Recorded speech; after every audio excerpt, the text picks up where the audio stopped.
Oh, the shame of owning a GXL. Button blanks. More button blanks. Oh, Toyota, how you taunt us. Dad's truck has just had a wash. I've got Dad's truck because sadly he passed away a couple of months back.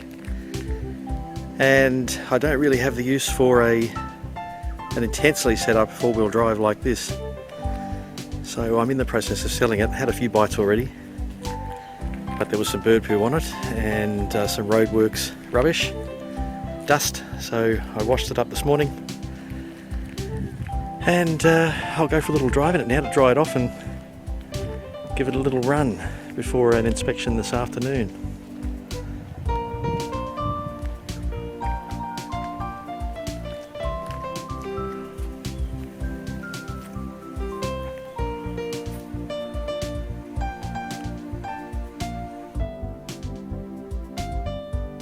Right, it's Saturday morning, truck is washed. I'm not going to chamois it down because it's sitting outside at the moment when it's for sale at my place. It's been garaged for most of its life.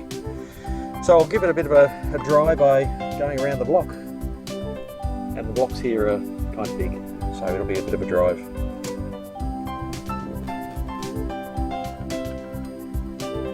That's the dash cam that Dad left in the car.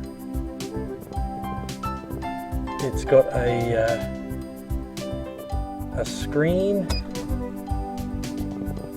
that shows a camera over the tow ball and another camera over the top of the back. So when you're backing up to a caravan, you can easily see how far to go, and also you can see what's behind you when you're just backing up in general. You just switch between them on the little display here. Right, diesel. We've sat long enough, let's start it up. And straight away, typical Toyota dependability. I'll just switch it to top mode, and I'll get you a shot of this while I'm backing up so you can enjoy the weird colouring on the screen. It looks like an alien landscape sometimes.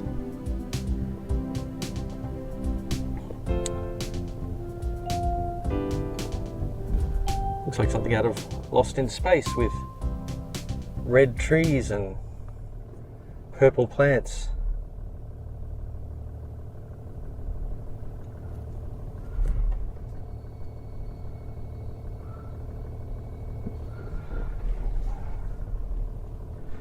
And then if I switch over, you can see the tow ball, very handy, with an added drop of water wobbling over the image. A little bit of aircon, only because I've been working hard, accessing all angles of this very big, very tall truck.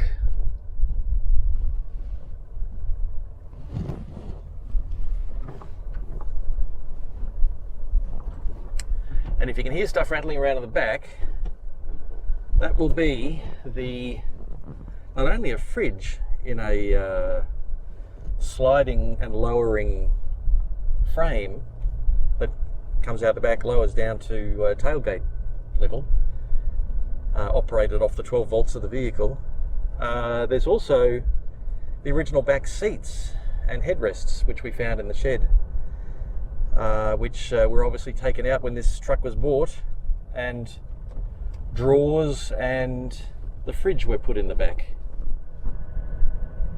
Now, I've not owned this truck long enough to know, but it does have a switch called, or a button called idle up, which I looked up in the directory in the owner's manual, and it's to warm up the engine faster before you leave for the day. I presume it's for when you're towing a caravan or something and you want the engine to be not fully loaded up when it's still cold. All it does is raise the idle. It does exactly what it says, and it doesn't seem to work when it's already hot. It only seems to work when it's cold, which makes sense. And I've owned a diesel in the past. I owned a diesel Land Rover Discovery, but that was just a diesel 4-cylinder. This is a diesel 6. So around the cabin, you've got a very big display for the radio there. This is 2005, so it's pre-internal dashboard screens and all that sort of stuff. And then it's got an aerial lowering or raising button, clock adjustment, clock, air conditioning, and then three button blanks. Oh, the shame of owning a GXL. Button blanks with a rear window demister button completing the quartet. And high and low range button or lever. You can switch the transmission into manual shifting if you wish. And then a little cubby hole, and then this armrest, it can open just the top bit or the bottom bit. There's even a little triangle on the petrol gauge telling me that the filler is on the left hand side.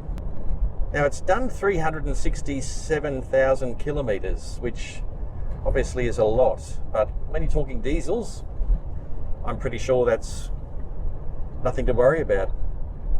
Obviously you have to renew parts of the vehicle in terms of suspension and steering components and such, but the old diesel should keep slugging on if you look after it. And I've had a couple of people looking at buying this truck and asking whether the timing belt was done. And question number one, is it a timing belt? Because it sometimes is a bit of a ubiquitous term, even though some vehicles have timing chains.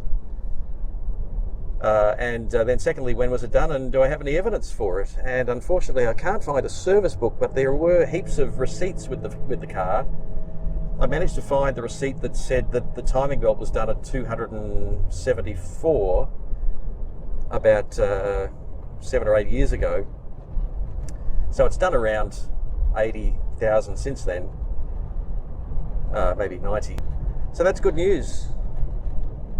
I tell you what, we're doing 80, but it does not feel like we're doing 80. It feels like we're doing 60. So relaxed. Right, I'm going to turn. We're going under some power lines right now. I'm going to turn into this very nice estate that I fear is going to be chopped up by a new highway that's going through here.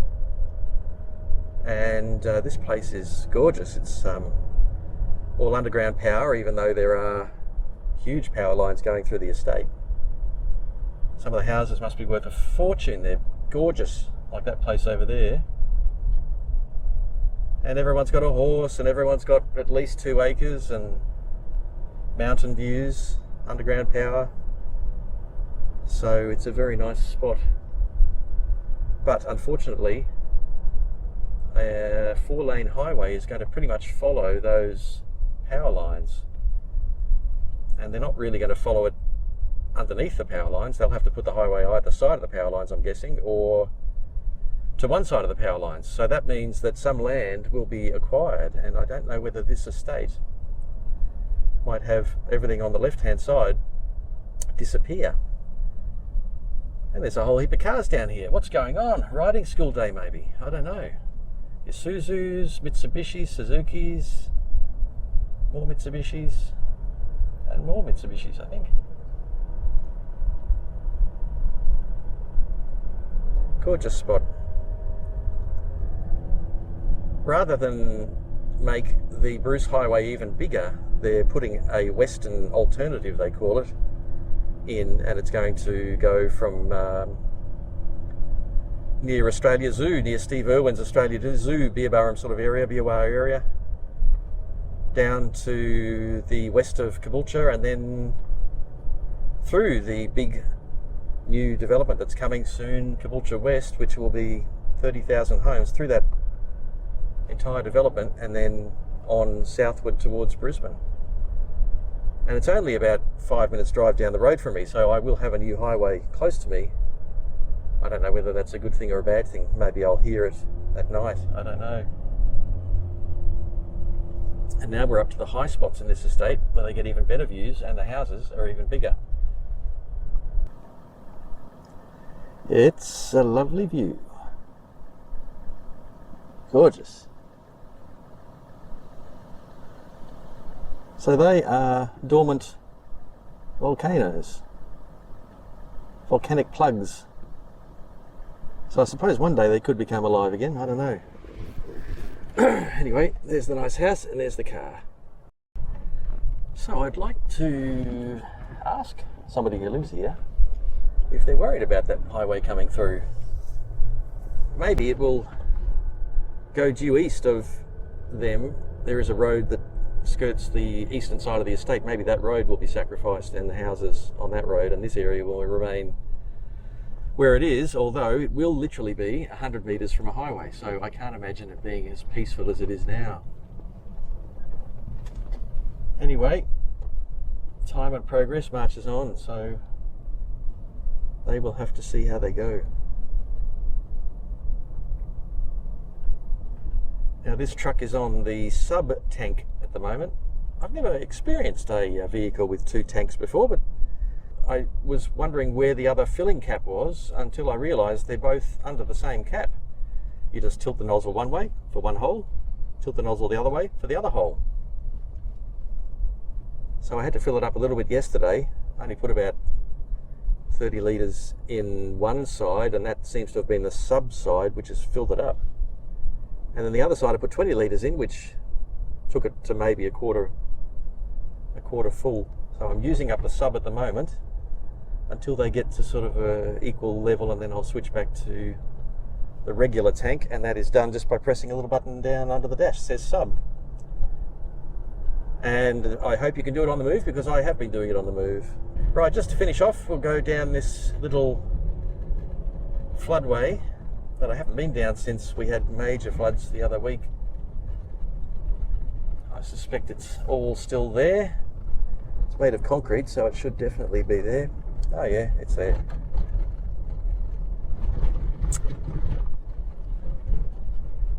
The road's a little bit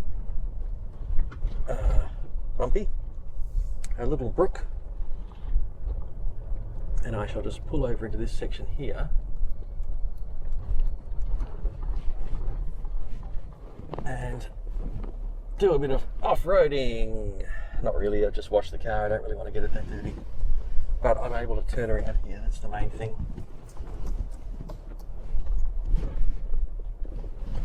So you can probably see the little one-way concrete culvert that goes across the creek. Just got to wait for cars to go and bikes to go. Right, no one's coming, I shall proceed.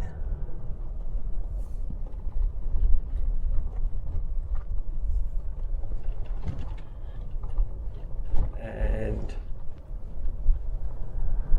off we go up the hill. So I'd say the floodwater's probably reached up to about here, because there's a bit of stuff on the road. Would not want to be dealing with that. Mind you, this truck has seen worse. My dad bought it about 2012, 2013, and in the mid 2010s, I think 2015, he took it up the Canning stock route, which is an old stock route that goes through the middle of Australia. And the proof is there that he did it, because there's a receipt in the glove box from Broome Mechanical, where he had to get some work done on the truck after bringing it all the way up through the middle of Australia. There was a small party of them. I think there was a couple of trucks, and they planned it well in advance. They knew where fuel and water was. I think on one of his trips, it was the third time he'd done it. He'd done it twice before in a Nissan Patrol.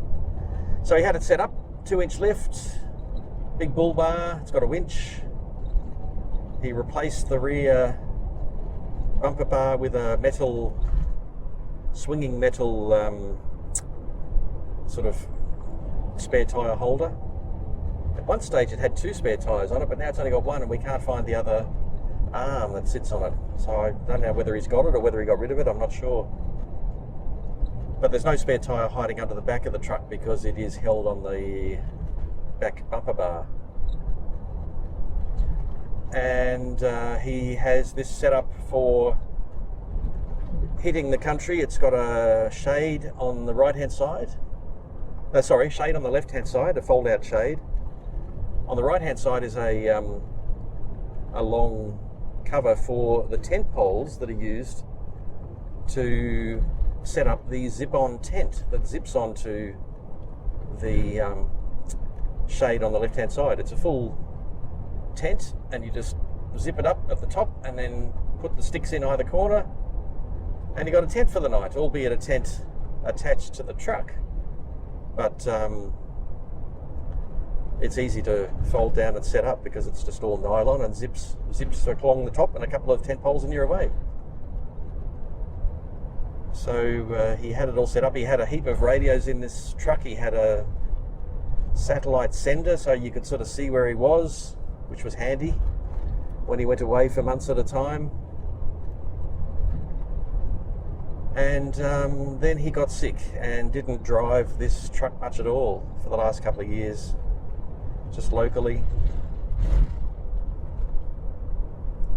And we wondered whether we should sell it while he was still around, but we thought that would break his heart because he was very happy with how it was set up.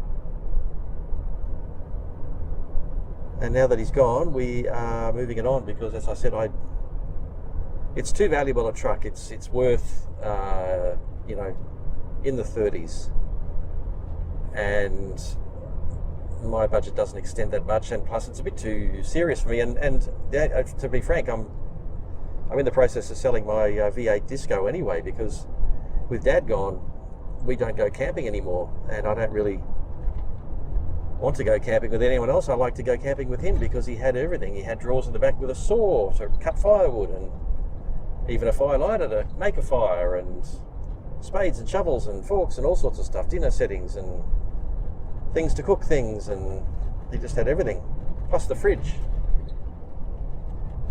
But it's not quite the same going away when he's not around, because he just had such knowledge about what to do.